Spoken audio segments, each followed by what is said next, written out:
जय श्री गणेश। नमस्कार, मैं आचार्य संजय द्विवेदी मेष राशि का नवंबर माह का मासिक राशिफल लेकर आपके सम्मुख उपस्थित हूं। मेष राशि के जातकों के लिए ये माह किस प्रकार का रहेगा, किस प्रकार के लाभ मिलेंगे, कौन सा भाव अत्यंत प्रबल हो रहा है तथा कहां पर समस्या आ सकती है तथा उस समस्या का क्या निराकरण है, संपूर्ण विश्लेषण मैं करने जा रहा हूं। ये राशिफल आपके चंद्र राशि पर आधारित है। जिन जातकों का मेष लग्न है उनको भी राशिफल अवश्य देखना चाहिए। माह के प्रारंभ में जो ग्रहों की स्थितियां वो इस प्रकार होंगी। लग्न में ही राहु का गोचर चल रहा होगा तथा तृतीय भाव में लग्नेश मंगल होंगे मिथुन राशि में। इसी प्रकार से सप्तम भाव जहां पर चतुर्ग्रही योग चल रहा होगा वहां पर केतु होंगे, सूर्यदेव होंगे, शुक्राचार्य होंगे तथा यहाँ पर बुध का गोचर चल रहा होगा। तथा दसम भाव में मकर राशि में शनिदेव होंगे जो कि मार्गी अवस्था में आ चुके हैं। तथा द्वादश भाव में जहां पर गुरुदेव बृहस्पति का गोचर चल रहा है वो वक्री अवस्था में होंगे, परंतु इसी माह में 24 अक्टूबर से वो मार्गी अवस्था में भी आ जाएंगे। क्योंकि मंगल के लिए गुरुदेव बृहस्पति अत्यंत कारक हैं, अतः जब मार्गी अवस्था में आएंगे तो इसका एक सकारात्मक प्रभाव पड़ने वाला है। अब 11 नवंबर को शुक्राचार्य अपनी राशि का परिवर्तन करके अष्टम भाव में प्रवेश करेंगे, वृश्चिक राशि में प्रवेश करेंगे, जहां पर त्रिक भाव है। तो ये शुक्राचार्य का परिवर्तन 11 नवंबर को होगा। 13 नवंबर को स्वयं लग्नेश का परिवर्तन होगा जो कि वक्री अवस्था में आएंगे। वक्री अवस्था में आकर इनका गोचर द्वितीय भाव में वृषभ राशि में प्रारंभ हो जाएगा। 13 नवंबर को ही बुध का भी राशि परिवर्तन होगा। बुध सप्तम भाव से निकलकर अष्टम भाव में प्रवेश करेंगे, जहां पर शुक्राचार्य के साथ इनका युति संबंध बनेगा। 16 नवंबर को सूर्यदेव का भी राशि परिवर्तन हो जाएगा। सूर्यदेव सप्तम भाव से निकलकर त्रिक भाव अष्टम भाव में प्रवेश करेंगे, जहां पर त्रिग्रही योग अष्टम भाव में बन जाएगा, जहां पर सूर्यदेव होंगे, शुक्राचार्य होंगे तथा वहां पर बुध का गोचर प्रारंभ होगा। 24 अक्टूबर से जैसे मैंने कहा कि गुरुदेव बृहस्पति मार्गी अवस्था में आ जाएंगे। तो ये समस्त परिवर्तन है। इन समस्त परिवर्तन को देखते हुए, लग्नेश की स्थिति को देखते हुए, प्रमुख ग्रहों के परिवर्तन स्थितियों को देखते हुए ये राशिफल मैं आपके लिए प्रस्तुत कर रहा हूं। जो प्रारंभिक स्थिति है इसमें जैसा कि लग्न में राहु का गोचर आपको निश्चित रूप से मानसिक कष्ट देगा, आपको यदा कदा शारीरिक कष्ट भी देगा, स्वास्थ्य समस्याएं देगा, मानसिक द्वंद्व देगा, भ्रम की स्थिति उत्पन्न करेगा। राहु लग्न में स्थित होकर पंचम को प्रभावित करेंगे, सप्तम को प्रभावित करेंगे तथा आपके नवम भाव को प्रभावित करेंगे। यहां पर आपके शिक्षा का भाव कहीं ना कहीं पीड़ित होगा। सूर्य की राशि है, सिंह राशि है, जहां पर राहु के दृष्टि का प्रभाव होगा, तो यहां पर आपके संतान का पक्ष दुर्बल होता है, संतान के स्वास्थ्य में समस्या हो सकती है अथवा संतान का प्रगति का मार्ग अवरुद्ध होता है। इसी प्रकार से प्रेम संबंधों में यहां पर समस्याएं उत्पन्न होंगी। शिक्षा में अवरोध के साथ शिक्षा होगी, कहीं यदा कदा समस्याएं आती रहेंगी। राहु की दृष्टि का प्रभाव सप्तम पर है, जहां पर प्रारंभिक समय में 11 अक्टूबर तक वहां पर चतुर्ग्रही योग है। यद्यपि ये भाव बलवान है, परंतु दाम्पत्य जीवन के लिए यहां पर समस्या निश्चित रूप से उत्पन्न हो रही है। सूर्य के साथ ग्रहण योग का प्रभाव होगा, बुध के साथ यहां पर जड़ योग होगा, शुक्राचार्य के साथ भी ये भाव कहीं ना कहीं दूषित होता है। तो यहां पर आपको बहुत संयम के साथ, बहुत विवेक के साथ चलना होगा। जीवन साथी के साथ सामंजस्य बनाकर चलना होगा। आपसी संबंधों में कटुता नहीं लानी है। ये समय निकल जाएगा तो आपके लिए स्थितियां आपके अनुरूप होने लगेंगी। यहाँ पर आपके साझेदारी में कहीं ना कहीं समस्या के कारण कानूनी समस्या का योग दिखता है। तो यहाँ पर बहुत संयम के साथ साझेदारी में बहुत आपको सोच समझकर निर्णय लेकर चलना होगा। राहु के दृष्टि के प्रभाव आपके नवम पर भी, जिसके कारण कहीं ना कहीं आपके भाग्य में अवरोध उत्पन्न हो रहा है।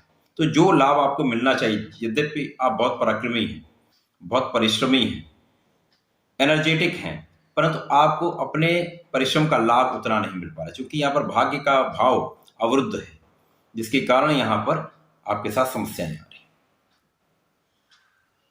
गुरुदेव बृहस्पति का यद्यपि यहाँ पर प्रभाव है, यहाँ चतुर्दशम का संबंध नवम भाव से बन रहा है, जिसके कारण आपका कार्य चल रहा है। उतनी समस्याएं राहु के कारण उत्पन्न नहीं हो पा रही, परंतु लग्न का राहु शारीरिक मानसिक कष्ट निश्चित रूप से देता है। तो इस समय आपको सजग होकर बहुत संयम से क्रोध पर नियंत्रण करते हुए आपको चलना होगा। यदि आप ऐसा कर लेते हैं निश्चित रूप से आप लाभ लेंगे। तृतीय भाव जहां पर वृषभ राशि बनती है, यहाँ पर वृषभ राशि के जो स्वामी हैं, धन भाव के स्वामी हैं, वो सप्तम के स्वामी होकर सप्तम में स्थित है प्रारंभिक समय में, जिसके कारण धन का भाव तो कहीं ना कहीं आपको लाभ दे रहा है। पारिवारिक संबंध वाणी के कारण समस्या उत्पन्न हो सकती है, परंतु यहाँ पर परिवार का पूरा सहयोग आपके साथ होगा। यहाँ पर आप यदि विवेक का साथ लेकर विवेकपूर्ण संबंधों के साथ चलेंगे, सोच समझ कर कार्य करें, तो यहाँ पर पैतृक संपत्ति का लाभ भी आपको मिलेगा। इसके पश्चात 11 नवंबर का शुक्राचार्य का राशि परिवर्तन होगा, जो कि आपके धन भाव के स्वामी हैं। इनका राशि परिवर्तन अष्टम भाव में हो जाएगा। शुक्राचार्य को अष्टम का कारकत्व प्राप्त है, तो यहाँ पर ये बहुत निर्बल प्रभाव नहीं देने वाले। यद्यपि ये मंगल की राशि है, वृश्चिक राशि है, परंतु यहाँ पर शुक्राचार्य पहुंचेंगे तो द्वितीय भाव को देखें जो स्वयं की राशि है, तो आपके धन का भाव निश्चित रूप से प्रबल करेंगे। तृतीय भाव जहां पर मिथुन राशि में स्वयं लग्नेश का गोचर चल रहा है, यहाँ पर ये मित्र की राशि नहीं है, परंतु मंगल चूंकि एक एनर्जी का स्रोत है, बहुत परिश्रमी, बहुत पराक्रमी है, तो यहाँ पर पराक्रम आपका बढ़ेगा। चूंकि ये पराक्रम के कारक हैं, तो उस भाव में होंगे, पराक्रम के भाव में होंगे, तो निश्चित रूप से आप परिश्रमी तो हो जाएंगे। आपका पराक्रम रंग लाएगा, मेहनत से आप कार्य करेंगे तो सफलता मिलेगी। ये देर से संभव है, परंतु आपको प्रगति अवश्य मिलेगी। इनकी सीधी दृष्टि का संबंध नवम भाव पर होगा, जहां पर राहु का भी दृष्टि प्रभाव है। तो जो जैसा मैंने कहा, आप यदि परिश्रम करेंगे तो भाग्य का साथ कहीं ना कहीं आपको मिलेगा। चतुर्थ भाव जहां पर कर्क राशि है, कर्क राशि गुरुदेव बृहस्पति की उच्च राशि, गुरुदेव बृहस्पति की दृष्टि का प्रभाव भी चतुर्थ भाव में।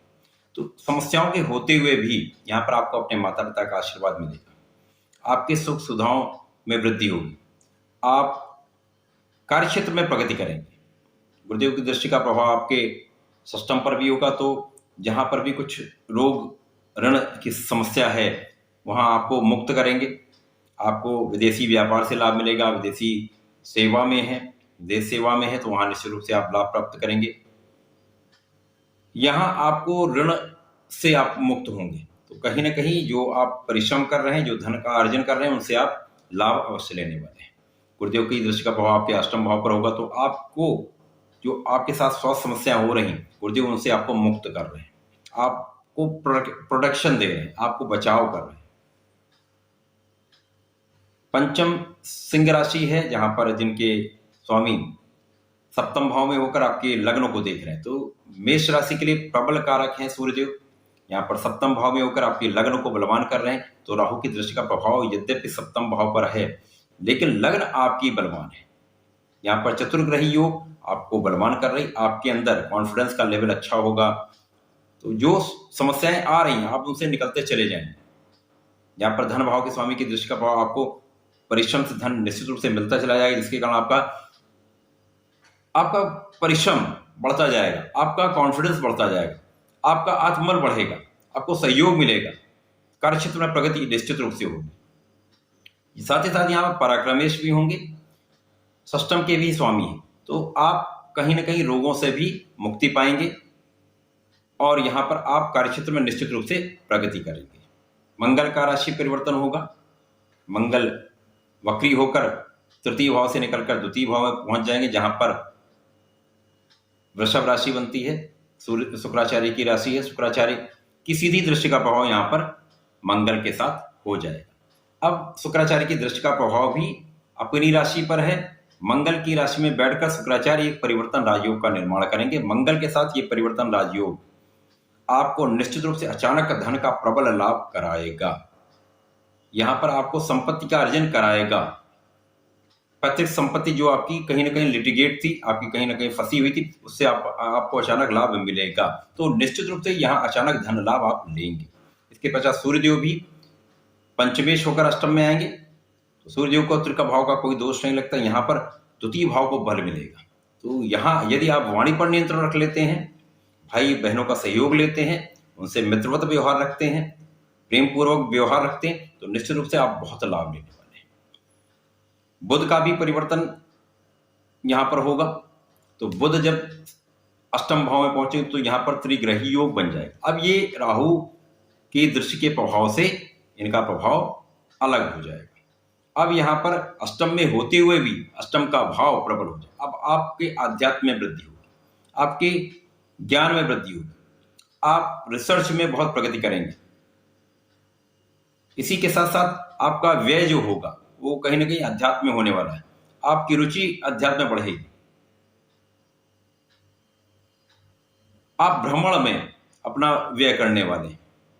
यहां पर गुरुदेव की दृष्टि का भी प्रभाव, तो कहीं ना कहीं जो आपका व्यय होने वाला है वो अच्छे कार्यों में होने वाला है।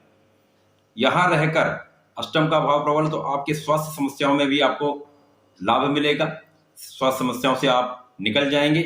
आपका आयु की रक्षा भी गुरुदेव बृहस्पति कर रहे हैं। शनिदेव जो यहाँ पर दसम भाव में बैठे हैं, ये प्रबल अवस्था में है, क्योंकि ये कर्मेश तथा लाभेश होकर दसम भाव में है। ये भाव आपका, जैसे मैंने कहा, कार्य क्षेत्र में निश्चित रूप से आप प्रगति करेंगे। यहां पर मार्गी हो चुके हैं, तो इनका लाभ की तरफ ये मूवमेंट हो चुका है। तो जब ये लाभ की तरफ जा रहा है, तो आपके कार्य क्षेत्र में निश्चित रूप से अब मूवमेंट होना प्रारंभ हो जाएगा, गति मिलेगी। 24 नवंबर से गुरुदेव का भी मार्गी अवस्था में होना होगा, जिनका मूवमेंट आपके लग्न की तरफ प्रारंभ हो जाएगा। अब क्या होगा, गुरुदेव बृहस्पति जब आपके लग्न को बल देंगे, आपके प्रबल कारक हैं, तो निश्चित रूप से आपके राहु का प्रभाव यहां पर कम होने लगेगा। आपके ज्ञान में प्रबलता आएगी, आपके बुद्धि में प्रबलता आएगी, आपके विवेक बढ़ेगा, आपका प्रभाव बढ़ेगा, साथ ही साथ यहां लाभ की मात्रा बढ़ने लगेगी। नवंबर का माह मेष राशि के लिए अच्छा है, ये संघर्षपूर्ण होगा, परंतु माह के अंत में आपको लाभ भी अवश्य कराएगी। ये आपको प्रगति के पथ पर अग्रसर अवश्य कराएगा। कार्यक्षेत्र में प्रगति निश्चित रूप से मिलेगी, धन का लाभ आप बहुत बड़ी मात्रा में लेंगे। तो नवंबर का माह आपके लिए निश्चित रूप से अच्छा ही रहने वाला। अंत भला तो सब भला, तो ये माह अत्यंत शुभ रहेगा। मेष राशि के जातकों के लग्न में राहु है, यहां पर आपको नियमित रूप से श्री संकट मोचन की शरण में रहना चाहिए। संकट मोचन के मंत्र का जाप करते हैं अथवा नियमित हनुमान चालीसा का पाठ करते हैं, तथा प्रत्येक मंगलवार को कम से कम 3 बार भजन माला का पाठ कर लेते हैं, तो निश्चित रूप से आपके समस्त संकटों का हरण होता है, आप बहुत लाभ लेते हैं। तो ऐसा करें, इसका लाभ लें। धन्यवाद, नमस्कार।